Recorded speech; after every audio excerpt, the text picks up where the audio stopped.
Welcome back to the Nafeesa Dangor Show, and we're definitely enticing you in many directions this afternoon.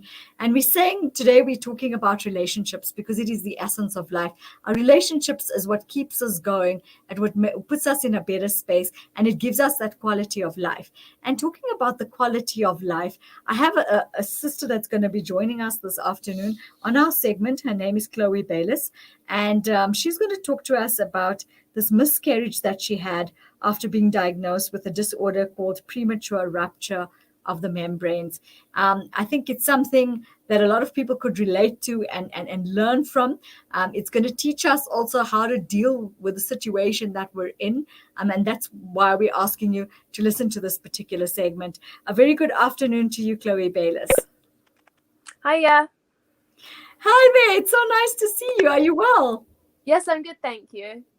Thank you so much for joining us this afternoon. We always look forward to speaking to people, to be able to, learn from what has happened through their experiences, to put ourselves in a better space and make people understand that there are support structures out there, of course. Talk to us a little bit about yourself. So I'm Chloe. At the moment, I am a student. I'm studying at university. I'm studying acting and music as a degree. I'm quite a creative person, I guess, and that's all I really know about myself. I see, yes. Lots of creatives don't like to speak much. They prefer to write. Tommy, it's so nice to join you. I'm so glad that you've taken the time out to join us here on the Nafeesa Dangor Show, to be able to, I think, take us on a journey of your experience, what it meant for you. Because I think there are many women in your situation that actually don't know how to deal with it, and I think they still haven't overcome the situation. So let's talk about your pregnancy and what had happened. Pen us through the journey. So I remember it was the 1st of May 2019, and I don't actually really know what it was. It was just I woke up like really early and I just had everything in my body going, you need to take a pregnancy test, which was really random for me. So I just took one and then it was positive and I was just like, what? Like, it was really crazy to me. So yeah, that was interesting. I couldn't tell my parents at the time because I don't get on well with my parents at all. Like, we didn't have a good relationship at the time, and so I was kind of on my own for a really long time. I would go to like my doctor's appointments, but I didn't have anyone to tell. I didn't have anyone to speak to about it. So I was very lonely about the whole. And I think that's difficult because the thing is, if you have that support structure, it makes a huge difference in your life. Having to deal with something alone it's not easy. Because sometimes you go through those mental capacities, and you just need somebody to give you a little bit of that encouragement to be able to make you understand that you can actually deal with this. But here in your situation, you've had to deal with it yourself. Yeah, and that's something that's really hard. Like, obviously dealing with the pregnancy itself on my own was really hard, but then obviously everything that then happened was even harder because I haven't really lost many people in my life. I've been really lucky with that. I've lost a couple of grandparents, but other than that, I haven't really lost anyone. And so to suddenly lose someone so close to me was the craziest thing. Because I don't know, it was really hard. I was 16 weeks pregnant when I was diagnosed with PPROM, and that basically means that because the baby's in like kind of like a sac, the water, the amniotic fluid starts leaking out, and the baby can't really develop its lungs without that, and you start going into early labour.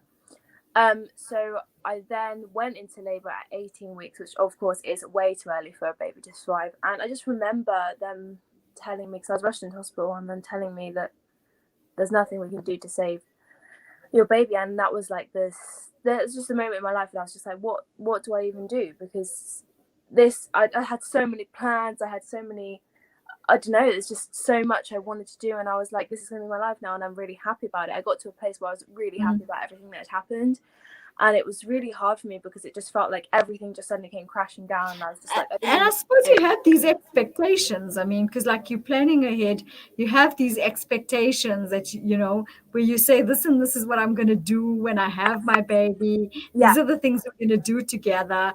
And that's where you're in that space. And any form of a loss is not easy. It's not something easy to deal with. And I think a lot of women, a lot of people on a general consensus, we won't just say men, don't really understand the type of impact this has on a person. yeah, definitely. And I think that there's a lot of, until it happened to me myself, I never really heard a lot about miscarriage in general. Like, I feel like there's a big stigma about talking about it, because I've had a lot of Right. people sharing my story like online and things, because, and I'm not really sure why, but people are just like, oh, we don't want to hear, it because it's sad or whatever. But at the end of the day, it's part of my life, and it's something that I want to share, and for myself and for my daughter, I want to share that. And women have miscarriages like every day. 1 in 4 women have a miscarriage in their lifetime, and that is so high. And the fact that it's just not talked about enough just frustrates me so much, because I had to educate myself on it after it happened to me. And if I had known half the things I know now, or known how many people go through it at the time, I would have possibly felt so much better about it. But that's something that was really What hard. sort of experiences did you have going through this? I want people to understand what it's like so that we can go into the solutions a little bit later. But what did it make you feel like? I mean, because the thing is, yeah, you have this little human being in you, and suddenly it's gone. Yeah, yeah. I think that's really hard, because, like I said, that you make all these plans in your head. You're like, okay, like at the time it wasn't the best situation, but I made it the best situation, and I planned all this stuff, and I was so happy, like one of the happiest I've been in my whole life, because I don't think anyone can truly understand until they are pregnant, or they're going to be the father of a baby, or whatever, that no one can truly understand how much love you have for a child. Like, especially when you're a woman and you are pregnant, it's like they are part of you, you're growing them. And like, I felt a lot like a failure. I felt like I'd done something wrong. I felt like my body couldn't provide for the baby, and I felt really bad about myself, as well as just, I was just absolutely distraught. I just didn't even know what to do, and I would just be like, why me? And that's before I realized how many people it does really happen to. Once you lost the baby, what sort of experiences did you go through? I mean, most women go through depression. Yeah, so I got diagnosed with depression and anxiety. Anxiety had been running a little bit longer, which I didn't realize about, which was really hard for me. I had to go on some medication and stuff like that. And it was really hard, because I'd finally got to a point in my life where I felt, oh my God, this is where it's going, and I'm really excited. And then it just all came crashing down, and I was just like, I was so lost, because I didn't have my parents' support. I didn't have many friends at the time, and it was just like I just didn't know what to do, because I was just so lonely. And that's something that I had to then go onto the internet, and I started going onto like Instagram specifically, would really help me. So I was going through like hashtags of miscarriage and stuff, and learning other people's stories. And that's something that really helped me, because I kind of got to learn about other people and understand that it wasn't just me, and it wasn't just me who couldn't carry a baby or whatever. It was just something that happens sometimes, and that's really hard. But I so agree with you, because I think when you relate to these stories, a lot of the times when we experience serious situations like this and calamities, we look at ourselves and say, we're alone in this. But we don't realize that there are many other people out there that are going through similar situations that you went through. And it's so nice to see that you went onto that, because as you say, you were all alone, but you found your support structure in another form. yeah, definitely. I find it very hard personally, this like speaking to people. I don't know. Well, I'm a lot better at it now, obviously, but at the time I was just like, I don't know who to speak to or what to do. And there was support networks out there, like the counselling service and stuff, but I've never been necessarily good at that. So doing things online, or messaging people online, or reading people's stories online is something that really personally helped me, for someone who's not good at talking to people in person. So, what has this taught you? Has it allowed you to reach out to others that are in situations like yourself? Yes. Um, And what sort of support structures have you created? So um I've spoken to like a couple of women who have gone through like specifically the same disorders I've gone through, because it's a bit less of a common one. So PPOM is preterm premature rupture of membranes, and not as many. I think it's in like 4% of pregnancies end like it. So it's quite a rare thing to happen. And so like at the time, even the doctors I was talking to didn't know much about it. So I went online and I was like, right, well, look all this up, found some charities and stuff. It was this year, unfortunately, it couldn't go forward due to COVID, but it will be going forward hopefully next year, putting on a charity concert with loads of musicians I know around my local town. And we're going to put on a concert just to raise money for people on awareness and research, because there's not actually much research into it. So that's sort of a Yeah, that was going to be my next question, because I mean the thing is, you would think in a decade like this, going into 2021, things would be so advanced. And now that you're talking about the situation you're in, and there was not much that could be done, it's so nice to see that you're getting involved with wanting to, of course, create this research structure where people understand the situation and yeah, can find the necessary solutions, so others don't have to go through the same experiences you went through. Because I mean, exactly. obviously it was a very traumatic experience. Yes, definitely, yeah. And I wouldn't wish it on my worst enemy, honestly. I would never want anyone to go through it. And obviously I know that people do go through it. Like, and that's heartbreaking for me, because I know how it feels and I know how hard it is for, that awful thing to happen. And I wouldn't, I don't want that to happen to anyone else. And if there's anything I can do to spread awareness, to raise money, then I will do it. And that's why I'm very open on my Instagram about kind of what happened, and I've made videos on it on my YouTube, just explaining everything, because it's, I've been criticized a lot and gone, oh, you're just doing it for attention or whatever. But for me, it's what's really important is just to share my story. So because I know how much it helped me when I saw other people's stories, when it just happened to me. So I want to help other people, and I want to help other people understand what it's like, and I want to support others, because I And know that. it's also about creating that awareness, because I think a lot of people don't even know about the condition, as you were saying. Yeah, And it's bringing light into to it, to say that there's gynecologists and obstetricians and everybody out there. Start paying attention to this, and see if there's a way we can find to be able to help people in a situation like this, and start researching it. yeah, definitely, 100%. I think there's so much, in the medical world, that people are like trying to research that it's really hard, and it's hard with like the funding and stuff. So that's why, like, I'm always like, if there's anything I can do to raise money, I've got to do it, because until you've been through it yourself, I don't think anyone can truly understand the pain. Like, I don't think I'll ever feel the same kind of pain as I did for the loss of my daughter, just because, that's the closest person that could ever be to me. Like, I grew her, do you know what I mean? So I think Yeah. when it's someone that close to you, it's so hard. But when women go through this and they understand, then I feel like a lot of people's eyes are open quite a lot to it. But I don't want it to have to be that way. I don't want it to have to be, you can't realize until this. I want people to be able to realize before, and I want things to be able to be prevented, because I know how hard it is. Yeah, and I agree with you about the aspect about, a lot of people don't understand the situation, like you were saying, unless you experience it yourself. I can only imagine the type of hardship and pain and distraught and trauma you went through when going through that particular situation as you did. But I think a lot of people don't understand it. And it's so nice to see you telling your story, but creating awareness at the same time. So other women that are coming into similar situations can, of course, get some idea of what it's about, how to deal with it, and you kind of creating a little spinal cord for yourself there, where you becoming a support structure to other women that are in situations just like how you were yourself. Yeah, well, that's all I want to do, honestly. Like, I try and make the best of a situation that hurt me so bad. If you know what I mean. I just want to make the best of things, and if I can make other people feel better and other people feel happier about the situation, then I will. What do you have in mind, Chloe? What is it that you intend doing? I feel the doctors need to get involved in, of course, doing a lot more about this. Yeah, no, I completely agree. It's so hard because you know, you can't just go up to their door and go, not, can you research this, please? Yeah, I it's wish I not as could. easy as that.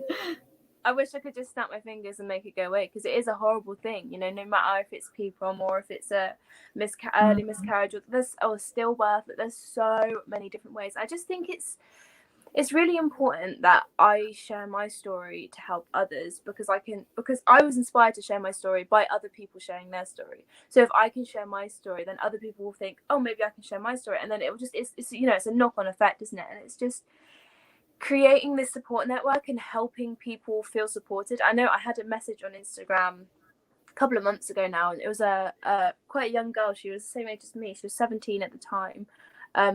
Well, I was 17 at the time. I'm 19 now, but she was 17. She messaged me the other day, and she was just saying that a miscarriage had happened to her, and she didn't know what to do. And there's, especially around like teenage miscarriage, because there's such a stigma around like teenage pregnancies and stuff. So teenage miscarriages, an even bigger, you know, stigma. And she said to me she was so happy that she'd seen my post, because it helped her so much, because she didn't know that it happened to younger people. So yeah, I was really like, that was kind of a moment of like real pride for me, because I was like, I've actually helped someone. And it like, yeah, it was really, made me really happy. Yeah, I think that's amazing, because the thing is, what it has taught others is that you're there, you've gone through it, and they can tap into you at any point in time through your Instagram and have Yeah. a look at what you posted. But then, of course, I don't know if you intend creating this organization going forward. So talk to us about your future endeavors. So I obviously want to carry on you know, spreading my awareness like I've been doing through different social medias and stuff. And my goal is to do something at least once a year to raise money for the research. And I want to be involved with a foundation called the PPROM Foundation. They're a charity specifically for the disorder I went through. So every year I want to do something that fundraises towards them. So obviously this year I was supposed to do a concert. It's been pushed to next year because of COVID. And then like, I don't know, each year I just want to make it bigger and bigger. And the thing is, people are willing to support it, because the place I'm going to host my concert, I spoke to them. They were like, okay, you can have the venue for free. And there is support. There's people who understand there is support out there, and that's what makes me so happy. So yeah, in the future, I just kind of want to do bigger and bigger things. I don't know what yet, but just to I'm sure you'll figure it out as the time goes by. Yes. I think right now you're doing a phenomenal job, because what you've done is through social media, which we've never had before. It's nice to see a new generation, because in our generation, I won't give my age away, of course. um, you know, we never had those support structures as such. And when you experience something like this, it's, you just learn to deal with it, and that's it, and you have to move on. Whereas now through social media and through you yourself as an ambassador to PPROM, I think it's great to see that there's someone out there that's bringing attention to something that was never known of before. Yeah, that's what I try and So do anyway. So we're proud of you, because the thing is, we want to commend you. I mean, I didn't even know the condition existed until my producer, of course, said to me, Chloe's coming on and this is the situation. And I actually went on to research this and see what kind of situation it is and what it means. Because, Yeah. you know, for me, I found I was a first timer. And I think there's a lot of first timers out there that don't even know that this condition exists. Yeah, definitely, 100%. And that's another reason I want to just raise awareness, because I didn't know until it happened to me. I had no idea what it was. I was like, what is going on? And so, you know, if I'd known before what was going on, maybe it might have been a bit more helpful, or I might have understood more. But at the time, I was just like, I have no idea what's happening. And I think you could have also put your mindset in a better space to make yourself understand the situation you're in and what you're heading for. And I think a lot of the times it's that element of fear, because you don't know what to expect. Yeah, definitely, 100%. Because literally, you don't know what to expect. What would you advice would you like to give women that are in a situation or that are going through a situation that you went through? I would just want to say, don't be alone, because I made myself alone for a long time. But reach out, even if it's not, you know, to someone professional or a doctor or counselor. Someone who's been through the same thing can sometimes be better than going to someone professional, just because they're easier to talk to. Maybe it's a step before you want to go further, just to help you relax into it and understand what you're talking about.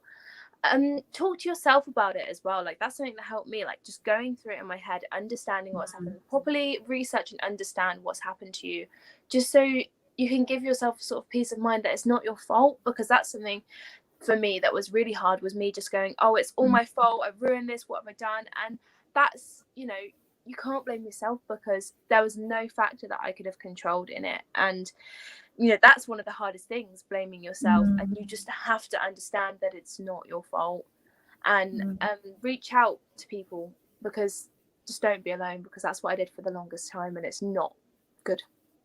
Most definitely. What message do you have for our viewers today? That's a hard one. Lots of them. I think that my message is just be aware of what can happen and the risks, and be aware of what people around you might be going through as well, and just be there for people, and be there for yourself.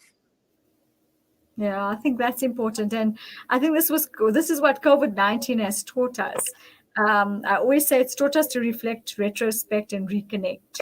And in many directions, it's also created an Ubuntu, because people have started creating those support structures. So looking at the silver lining of it is it's actually taught us to ground ourselves and look around us and see, besides ourselves, who else it is that is in need. And that's what you've done for yourself. But besides going that further, you've gone one further, and you're now reaching out to others. So I think you're doing a phenomenal job as far as that is concerned. And we wish you nothing but the best in the future. Thank you. And we're hoping that something gets done about this, of course, through you being an ambassador with PPROM. Thank you so much. Thank you. Thank you so much for your time, Chloe. We wish you nothing best for the season going forward, and of course the new year. And we're going to be definitely watching your journey as far as PPROM is concerned, because we definitely look at you, as I said, as that ambassador going forward, to be able to shed light on the matter and get people thinking about, of course, helping to make those changes and those differences. Thank you so much, and we wish you a lovely season going forward. And you take care of yourself and stay safe. Goodbye. You too. Thank you so much. Bye. Bye.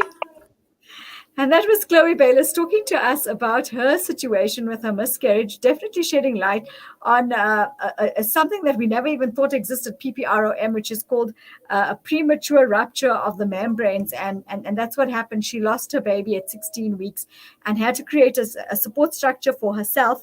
But now she, in turn, is reaching out to others. And I think she's such a phenomenal human being. So stay with us. We've got something really interesting after the break. We want all of you to sit down and really listen to this, because now, especially going forward, there's a lot of couples, and GBV has been the topic of discussion going through right till the president. Abusive relationships have been going around due to the extra added anxieties, the stresses, the situations that we have found ourselves in. And there's a couple that's going to entice us into looking at ourselves and overcoming this. They're going to teach us how to overcome this, because they went through that situation and they overcame it. And they're telling us not to give up, but to learn how to overcome it. So stay with us. We'll be back with you in a bit.